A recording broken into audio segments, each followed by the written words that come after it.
আসসালামু আলাইকুম। আশা করি সবাই ভালো আছো। তো আজকে আমরা ক্লাস 6-এর চতুর্থ অধ্যায় পড়াবো। তো চতুর্থ অধ্যায়ে ভারতীয় উপমহাদেশে প্রাচীন ইতিহাসের ধারা। তো এই অধ্যায় থেকে আমরা বৈদিক সভ্যতা এবং বৈদিক সাহিত্য পড়াবো।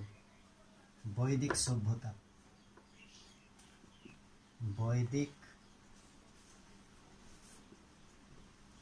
সভ্যতা ও সাহিত্য,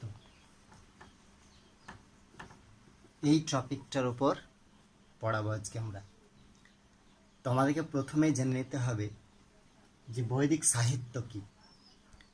বৈদিক সাহিত্য বলতে আমরা কি বুঝি, বৈদিক সাহিত্য বলতে কি বোঝায় সেটা আমরা প্রথমেই জেনে নেব।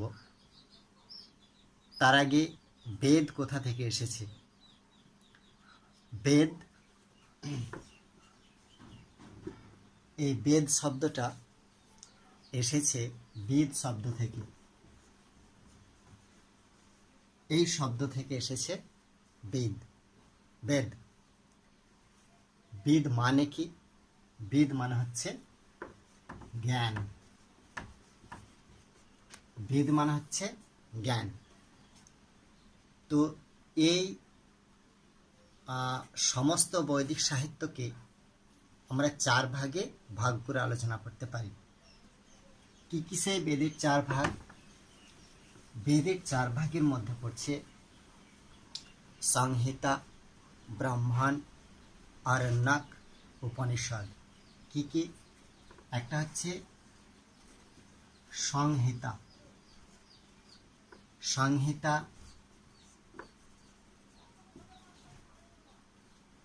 ব্রাহ্মণ্যক বা ব্রাহ্মণ্য,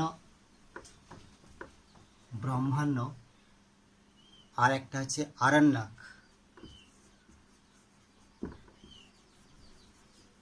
আর একটা হচ্ছে উপনিষদ। এই চারটা হচ্ছে বৈদিক সাহিত্যের ভাগ। এই চার ভাগে ভাগ করা হয়। আবার বেদ চার প্রকার: ঋগ্বেদ, সামবেদ, যজুর্বেদ, অথর্ববেদ। এই চারটি হলো সংহিতার ভাগ। কি কি? ঋক,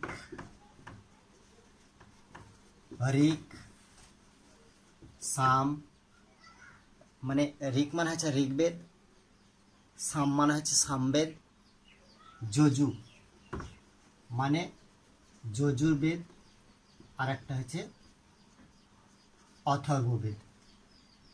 সংহিতা এই চারটি ভাগ বেদে: ঋক, সাম, যজুর, অথর্ব। এই চারটি হচ্ছে সংহিতার ধাপ।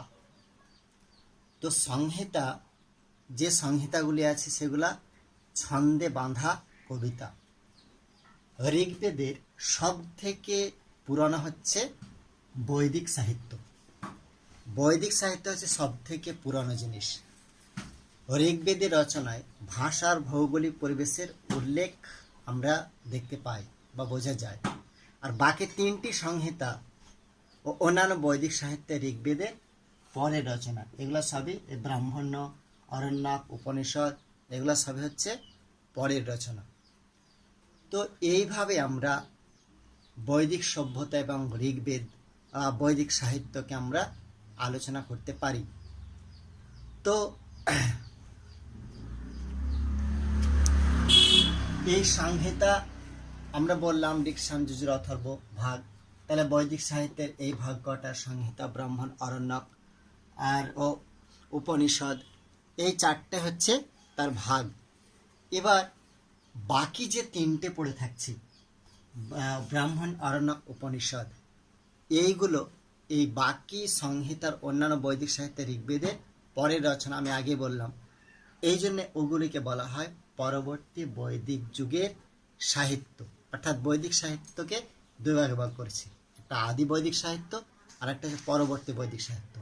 বৈদিক সাহিত্য থেকে বৈদিক সভ্যতার ইতিহাস আমরা জানতে পারি। তাই বৈদিক যুগকে আবার দুই ভাগে ভাগ করছি, একটা একটা হচ্ছে আদি বৈদিক যুগ আর একটা হচ্ছে পরবর্তী বৈদিক যুগ। এইভাবে যুগ বিভাজন করা হয়েছে। তো যাই হোক, এই ঋক সাম যজুর এটাকে নিয়ে একটু আলোচনা করি।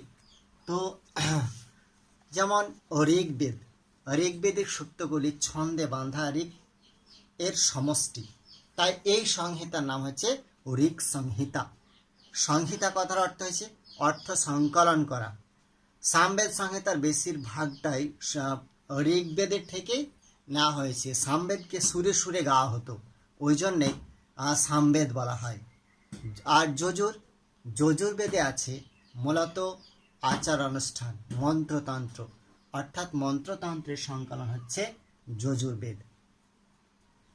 আর অথর্ববেদ জাদুমন্ত্রের কথা আছে বৈদিক যুগে। তারপরে দীর্ঘদিন অথর্ববেদকে সংহিতা বলেও ধরে নেওয়া হতো না অবশ্য। তো এইভাবে আমরা এগুলিকে ব্যাখ্যা করতে পারি। তো বৈদিক সাহিত্য ঠিক কোন সময় রচনা তা নিশ্চিত করে বলা মুশকিল, কিন্তু তবে একটা অনুমান করে বলা যায় যে 1500 থেকে 600 অব্দের মধ্যে বৈদিক সাহিত্য রচনা হয়েছিল। এবার আমরা জানব যে বেদের ভূগোল, অর্থাৎ তার পরিবেশ কি, বেদের ভূগোল কি। বেদের ভূগোল, বেদের ভূগোল কি, আমরা এগুলো আগে আলোচনা করেছি ক্লাসে, তবু আমি একটু রিভাইজ করে দিচ্ছি। বৈদিক সাহিত্য তার পরবর্তী যে নদী থেকে উপমহাদেশ অথর্ববেদের বসতি কথা বোঝা যায়। তো সেই জায়গা থেকে কিভাবে বেদের ভূগোল আমরা জানতে পারছি, সেই জিনিসটা একটু তুলে ধরব।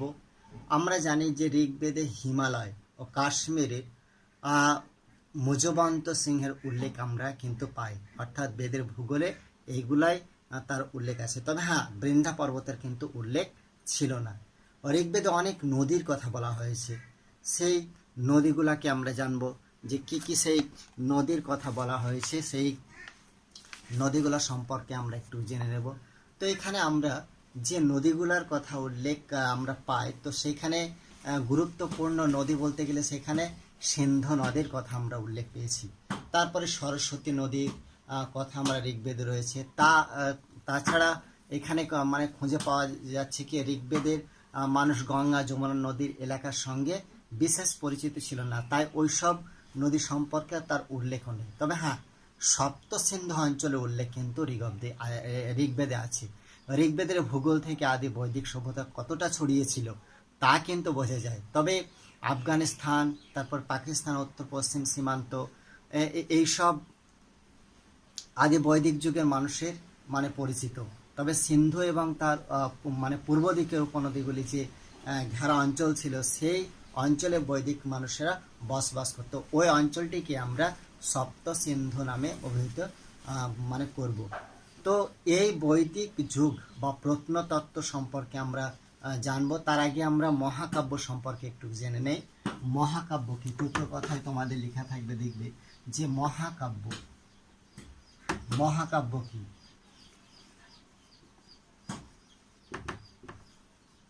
মহাকাব্য সম্পর্কে আমরা একটু জানবো যে পরবর্তী বৈদিক সাহিত্যের আরেকটি অংশ হচ্ছে মহাকাব্য।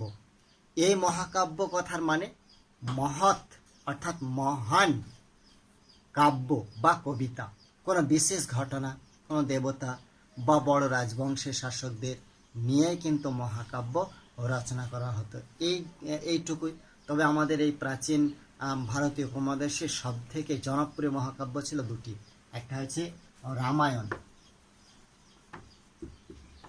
রামায়ণ আর একটা হচ্ছে মহাভারত। এই দুটোর কথা অবশ্যই জানতে হবে। এই দুটো হচ্ছে সব থেকে প্রাচীন মহাকাব্য। তো এবার আমরা জেনে নেব বৈদিক যুগ এবং প্রত্নতত্ত্ব।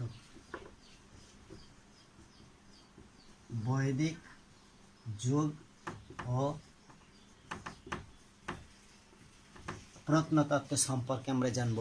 কি বৈদিক যুগ এবং প্রত্নতত্ত্ব আছে সেই সম্পর্কে আমরা একটু জেনে নেই। বৈদিক সাহিত্যে তামা বা ব্রোঞ্জের কথা স্পষ্ট।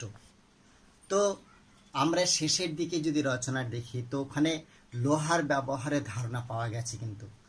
তো ঘোড়া ছিল তাদের মানে পালিত পশুদের মধ্যে অন্যতম ছিল।